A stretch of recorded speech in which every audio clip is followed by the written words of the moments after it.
In this video, we are going to be talking about the brain, specifically the part of the brain that's known as the cerebrum. So first of all, just a little bit of reminder what gray matter and white matter is. Since this is going to be focused on the central nervous system, we are going to focus on the differences between the gray matter and the white matter specifically.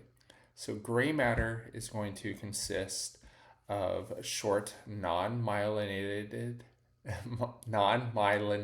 axons in neuron cell bodies, while white matter consists mostly of myelinated axons and some non-myelinated axons. So what makes them white is really the myelin that covers them, which is going to be fat. Primarily, white matter is going to be organized into fiber tracts. Um, Gray matter tends to be surrounded by white matter, as you can see in these images here. So this is spinal cord. This is a section of the brain. And you can see that the white matter tends to surround the gray matter. The gray matter has additional gray matter nuclei that are scattered within the white matter. So even the white matter itself has scattered nuclei that you can find here. And you can see these scattered nuclei in this cross section as well. Cerebral hemispheres in the cerebellum have an outer layer of gray matter that is known as the cortex. So you can see it here that we have gray matter on the outside as well as these nuclei embedded within the white matter. So now that we have ourselves oriented, we are going to be talking about the cerebrum specifically. So the cerebrum is divided up into two hemispheres, the right hemisphere and the left hemisphere, which is separated by the longitudinal fissure down the middle of the brain. The cerebral hemispheres have notable gyri, which are elevated ridges of tissue. The shallow grooves that separate the gyri are known as sulci, while the deeper grooves are known as the fissures, which separate larger regions of the brain. So you have the transverse cerebral fissure in addition to the longitudinal fissure. The transverse fissure being what separates the cerebrum from the cerebellum. So the cerebral hemispheres are going to form the superior part of the brain and are going to be the most conspicuous parts of the intact brain since they are going to be the most superficial part. Overall, the mass of the brain, 83% of it is going to come from the cerebral hemispheres. The cerebral hemispheres have distinct lobes that distinguish them. So we have the frontal lobe on the most anterior portion of the brain, the parietal lobe being slightly posterior to it, and then the temporal lobe being somewhat inferior to both the frontal lobe and the parietal lobe, and slightly posterior to the frontal lobe as well. And then finally, we have the occipital lobe. The central sulcus is what is going to separate the parietal lobe from the frontal lobe. In addition to that, there is the precentral gyrus. So this is a notable landmark on the brain that occurs right before the central sulcus. And the post-central gyrus is going to be just anterior or posterior to the post-central gyrus. The parietal occipital sulcus, this tends to be not going all the way along the parietal occipital lobe, but on the posterior portion of it, you can see the separation present there. And then you have the lateral sulcus, which separates the frontal lobe and the parietal lobe from the temporal lobe. In addition to these four lobes, there is actually a fifth lobe known as the insula that is somewhat hidden by your frontal and temporal lobes. So each cerebral hemisphere is going to have three basic regions. You have the white matter, the basal nuclei, and the cerebral cortex. The cerebral cortex being the outer portion, the white matter being deep to the cerebral cortex, and then the basal nuclei being embedded within the white matter itself. The cerebral cortex is going to be composed of gray matter. So the function of the cerebral cortex includes sensation and self-awareness, communication, memory, understanding, and initiation of voluntary movements. It is really going to be the executive suite of the brain, so it's going to be where the higher order functions are going to be found. The cerebrum does, and the cerebral cortex does show some lateralization, meaning that you have specialization of cortical functions on each hemisphere. So while there are some overlap between what's going on here, there is going to be some specificity to it. Something else to note is that each hemisphere is chiefly concerned with the function of the opposite side of the body, so it has a contralateral connection. So the left side is going to control the right side of the body, and the right side is going to control the left side of the body.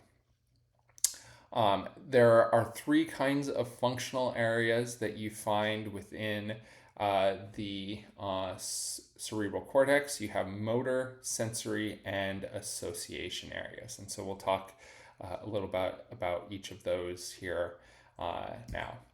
So the motor areas include the primary somatic motor cortex. This is going to be responsible for the voluntary movements of skeletal muscles.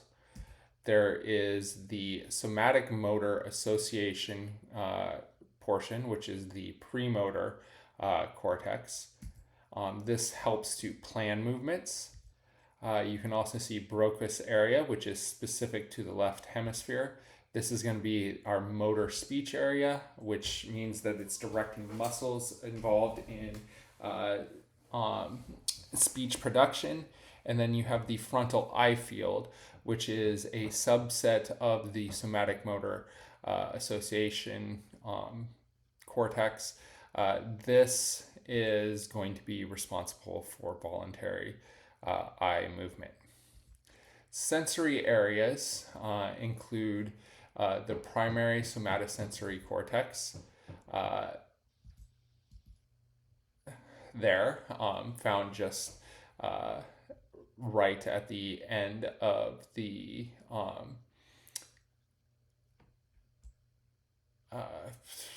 sulcus that's separating the parietal and the frontal lobes. The primary somatosensory cortex helps with spatial discrimination based on information both from somatic receptors and proprioceptors in the body. The somatosensory association area is going to integrate sensory inputs to produce an understanding of the object being felt. The primary visual cortex receives visual information that originates in the retina of the eye. The visual association area helps to interpret visual stimuli using past visual experiences. Additional sensory areas include the primary auditory cortex. So that is this little dark yellow region here. This is um, where sound hearing, exciting hearing receptors in the inner ear causes the impulses to travel, where they're interpreted as a pitch, loudness, or location. There's the auditory association, which permits the perception of sound stimulus. Sensory areas also include the primary olfactory smell cortex. This is going to be located in this medial aspect of the temporal lobe in a small region called the piriform lobe, which is dominated by the hook-like uncus. So that is what you are seeing here that kind of looks like a comma. This permits conscious awareness of different odors. And then if we take a deeper look into the other sensory areas, we have the vestibular cortex. This is responsible for the conscious awareness of balance. You have the primary gustatory cortex, which is involved in perceiving taste. You have the visceral sensory area. This is going to be involved in the conscious perception of visceral sensations. Things like having an upset stomach, a full bladder, or holding your breath too long.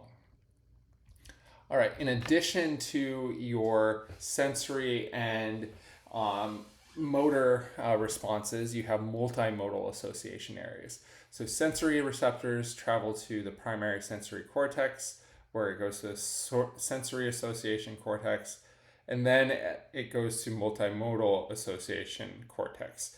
This is going to be where we give meaning to the information we receive. We store this information in memory, tying it to previous experience and knowledge. We decide what actions to take, and it's really where thoughts, sensations, and emotions become conscious. So from the multimodal association area, we'll then go to the premotor cortex and then the motor cortex ultimately. The multimodal association areas include the anterior association area, or the prefrontal cortex. The anterior association area is going to be involved in intellect, cognition, personality, and recall. These abilities tend to develop slowly in children, which implies that the prefrontal cortex matures slowly and depends heavily on feedback from our social environment. The multimodal association areas include the posterior association area. So this is going to be what recognizes patterns and faces, localizes us to surroundings and space, binds different sensory inputs into a coherent whole. Also includes Wernicke's area, which is involved in understanding written and spoken language. So that is Wernicke's area right there, along with Broca's area, an important area related to both understanding and producing speech when you take them combined. Finally, we have the limbic association area. So the limbic association area is associated with the limbic system. The limbic system is our emotional visceral brain. It is actually a functional brain system. So this is going to be a network of neurons that work together but span relatively large distances in the brain. So they can't be located in specific regions. And so you actually find cerebral, fiber, and diencephalopathic structures that are associated with the limbic system. So the cerebral structures include the cingulate gyrus, which is this tealish color structure right here, the amygdaloid body, which is this lavender color, and then the hippocampus, which is this region right here. So the limbic association area is what provides the emotional impact that makes a scene important to us. The cerebral white matter is composed of myelinated fibers that are bundled into tracts. They're going to be responsible for communication within and between cerebral hemispheres and to lower central nervous system centers. The fibers can be one of three different types. So you have association fibers. These are going to connect different parts of the same hemisphere, meaning that they are connecting adjacent gyri. The commissural fibers connect two corresponding gray areas of the two hemispheres. So they are essentially connecting the mirror gyri and allow the hemispheres to functionate as a whole. The projection fibers then are the last kind. These enter the cerebral cortex from the lower brain or cord centers, or descend from the cortex to the lower areas. The corpus callosum you see right here pointed to in red. This is going to be the largest commissure that connects the two hemispheres. All right, and then the deepest portion of our brain include the basal nuclei, which are technically, which are called ganglia, but because they're in the brain, they're technically nuclei. They are composed of gray matter, mainly involved in the control of movement, but also play a role in cognition and emotion. Overall, the role of the basal nuclei has been more elusive. This kind of makes sense because they are deep range structures that are going to be hard to access compared to the cerebral cortex, which is more superficial. Notable ones include the caudate nucleus, the putamen, and the globus pallidus.